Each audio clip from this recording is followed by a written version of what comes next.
shapeshifters, intrepid scientists, transvestite relatives and a plucky young protagonist. The book, Glacial Beauty by Sandra Lee Redmond, has it all. Well, Glacial Beauty is about a young lady, Glacial Schön, whose father is murdered, leaving her forced to travel to Switzerland to live with her father's colleague, Dr. Regenbogen, a scientific marvel of the Victorian age. Dr. Regenbogen has a sneaking suspicion that there may well indeed be something in the alpine wilderness surrounding the village, a spiritual being, for want of a better word, and the book details Glacial's interaction with the people in her village, her guardian, Dr. Regenbogen, and Defenestrate, the creature living in the mountains. Well, the book is understandably riveting reading. It has sprung to the top of the New York Times bestseller list, and there's rarely a time when one can catch a train, get on a plane, or indeed look into a teen's bedroom without seeing a well-thumbed copy. Well, recently, director Gregory Preston adapted the book to the big screen, and today we are indeed fortunate to have Sandra Lee Redmond here to talk to us about her latest literary triumph. It's wonderful to be here. Tell me a little bit about this character, Glacial. She sounds like a very interesting protagonist. Well, she's like totally relevant to most young people because she's embarrassed by her parents, her father is a bit of a weirdo. She just feels like the odd one out, and you know, that's very, relevant. Well, can you tell me a little bit about Defenestrate, who you described as a shape-shifting being, both man and woman?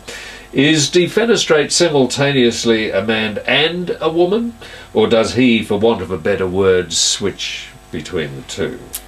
Glacial ends up being in a relationship with Defenestrate, who is the timeless guardian of Switzerland and protects the people from all the ancient spirits around the Alps. He switches back and forth between being male and female while being the same simultaneously.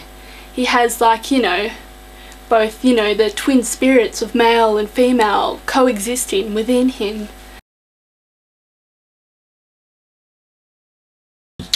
Well, why Switzerland? Do you have a close connection yourself with that country? Well, to be honest, I've never been to Switzerland, but, I loved Heidi growing up. Now, Sandra, are you pleased with the adaptation of the film? I thought, for example, the fresh young cast added a brilliant touch of vibrancy. Oh, it's exactly like I imagined. Yes, thanks so much for your time, Sandra. We'll wind it up now with a clip of the film. Glacial Beauty is out at all cinemas on April the 27th. Glacial, I forbid you to go to the hills! It's too dangerous! No! I hate you! You're so controlling! Ever since my father died, I've had no freedom at all! I loved and honored your father, Glacial. He was a wonderful phonologist. Let go of me! There's a monster in those hills! Let go of me!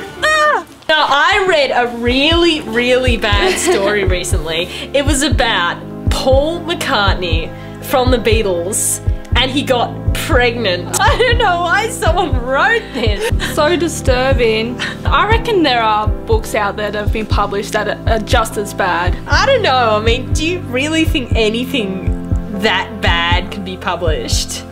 Well, I might put this to the test. I'm gonna write a really, really terrible book and then see if it gets published. Put like every single bad literary cliche in it. The main character can be called Glacial. An idealized version Yeah. of you, and everyone will be in love with her. She should have a mad scientist guardian. It's always stupider if it's in German. Dr. Sauerkrautner, everyone knows what that is. Dr. Regenbogen. Doesn't that mean rainbow? I think it does. You could wear a rainbow striped coat. Oh. If this book gets successful and it gets published, you should pretend to be a really, really dumb person in the interviews. Yeah. In a way, I don't want this to be published because then it will be proof that no one has taste. If it is as bad as online fiction, if you're going to make it truly terrible, I can't imagine that even if it does get published, anyone will buy it.